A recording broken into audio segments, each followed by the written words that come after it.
Mission शक्ति के तहत छात्राओं को किया जागरूक। इंटर की छात्राएं बनी सांकेतिक रूप से सीओ और थाना प्रभारी।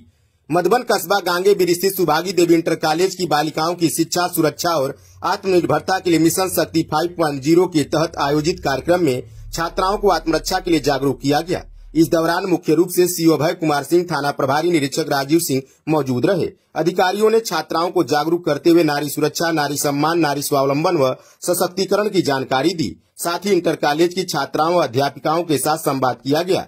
उप निरीक्षक रागनी वर्मा ने छात्राओं को महिला हेल्पलाइन नंबरों की विस्तृत जानकारी दी। बताया कि 1090, 1076 व 112, 1930 नंबर का किन किन परिस्थितियों में किस तरह का प्रयोग किया जाता है।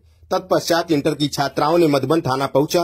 वहां योगी सरकार के दिशा निर्देश के क्रम में कक्षा 12 की छात्रा अंशिका यादव को सीओ और गौरी पांडे को थाना प्रभारी सांकेतिक रूप से बनाया गया, जहां पर छात्राओं ने एक दिन के लिए प्रशासनिक अधिकारी बन लोगों की समस्याओं से अवगत होकर समस्या सुलझाया और खुद के लिए आत्मप्रेरित हुई और अपने को गौरवान्वित महसूस की।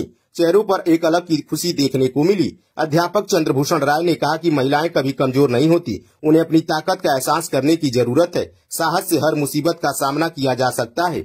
अध्यापिका बबीता सिंह मज्योति ने कहा कि नारी सशक्तिकरण, नारी स्वावलंबन व नारी सुरक्षा में पुरुष वर्ग को भी साथ देना होगा। प्रबंधक संजीव मल ने कहा कि नारी सशक्तिकरण तभी पूरा होगा जब हम बेटियों को नारी सशक्तिकरण का पाठ पढ़ाने के साथ ही बेटों को भी अच्छे संस्कार देकर उन्हें अनुशासित बनाएंगे। इस दौरान एंटी रोमियो टीम के प्रभारी हरेंद्र कुमार साहनी, सभासद नीलेश मल, अरुण मल, प्रिंस सहित महिला आरक्षी, छात्राएं, शिक्षक, पुलिस स्टाफ मौजूद रहा। वहीं छात्राओं ने अपनी खुशी को किस प्रकार जाहिर की, सुनिए।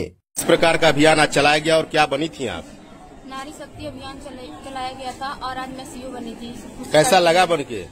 बहुत ही अच्छा, प्राउड महसूस हुआ मुझे कि मुझे इस कार्य समझा गया कि मैं आज मुझे इस कुर्सी पर 2 मिनट 3 मिनट के लिए बैठाया गया। क्या संदेश दिया आप कुर्सी पर बैठ के लोगों को? मैंने यही संदेश दिया कि पहले जो समस्या आए उन दोनों पक्षों की कार्रवाई को सुना जाए। कौन सही बोल रहा है और कौन गलत बोल रहा है उस पर ही निर्णय लिया जाए। दोनों पक्षों की मतलब बातों को सुनकर ही हमें कोई निर्णय लेना चाहिए। महिला सशक्तिकरण जागरूकता को लेकर क्या आपने क्या सीखा आज? मैंने महिला सशक्तिकरण के लिए यही सीखा कि बेटियों को कभी भी डरना नहीं चाहिए किसी से। अगर हमें कोई परेशान कर रहा है तो हमें उसके खिलाफ आवाज उठानी चाहिए। अगर कोई रास्ते में आपको परेशान कर रहा है तो टोल फ्री नंबर क्या है आपका? 1090। साइबर फ्रॉड के लिए क्या है? 1930 है। अगर कोई साइबर फ्रॉड करता है तो 1930 पे कॉल करेंगे आप। और आपके साथ कौन कौन लोग थे आज टीम में? ये थी। नाम बताइए 2-4 लोगों का। गौरी, और ये रोशनी। तो आज का संदेश कैसा लगा आपको? अच्छा लगा और मैं चाहूंगी कि मैं भविष्य में ऐसा बनूं। चलिए, धन्यवाद। थी आज आप? आज मैं एसओ बनी थी। क्या कैसा लगा आपको?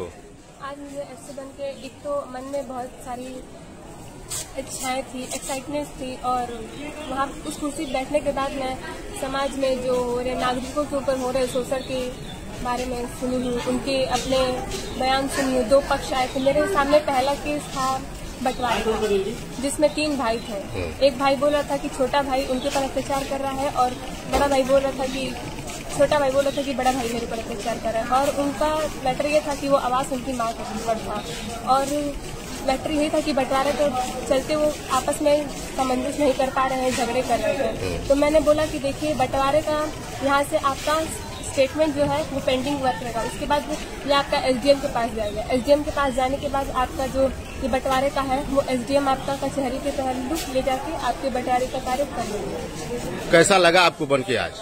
आज मुझे उस कुर्सी बैठ के बहुत प्राउड फील हुआ। मैं जानती हूँ कि ये वीडियो मेरे पापा तक पहुँचेगा तो मेरे को बहुत ज्यादा प्राउड फील करेंगे। वो चाहते हैं कि मेरी बेटी एक सिविल ऑफिसर बने। क्या संदेश देना चाहेंगी आप आज? मैं आज का हमारा था महिला शक्ति मिशन। मैं आपको महिलाओं को ये मतलब संदेश देना चाहती हूँ कि महिलाएं चाहे तो वो कुछ भी कर सकती हैं। अगर आपके ऊपर शोषण हो रहा है तो सरकार ने बहुत से ऐसे नंबर बनाए हैं जिन पर उनके फोन, जैसे महिलाओं का हेल्प नंबर है 1090। आप उस पर फोन करके बेहिचक बोल सकती हैं और ये आपका परिचय, आपका पता और आप कहाँ से हैं, कि आपका नाम क्या है, वो सब गोपनीय रखा जाएगा। वो बस उस अधिकारी के पास रहेगा जिसको आप इस बारे में बताइए, यहाँ तक कि उसकी कोतवाल तक को नहीं पता चलेगा। आज आप लोग को कौन जागरूक किया महिला सशक्तिकरण को लेकर? हमारे सीओ साहब ने। अगर सीओ साहब क्या बताया कि महिला जैसे मान लीजिए महिला एक है, कोई पुरुष है, 4 लोग छेड़खानी कर रहे हैं, तो उस स्थिति में क्या करेंगे आप? अगर हमारे पास फोन है तो पहले हम 1090 पे फोन करेंगे और अपनी समस्या बताएंगे। मोबाइल नहीं है उस समय तो क्या बताया गया? Self defence. सेल्फ डिफेंस कैसे बच के निकलेंगे आप? हमारे पास अगर पेपर स्प्रे है तो उसकी सहायता से हम उनके ऊपर उस पेपर स्प्रे को लगा के उनकी आंखों को धुंधला करके वहाँ से बच सकते हैं। ये चीजें आप लोग लेकर चलती हैं?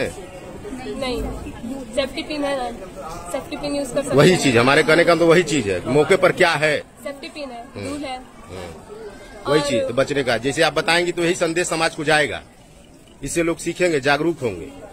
तो ये चीज हमारे कहने का मतलब। ठीक है।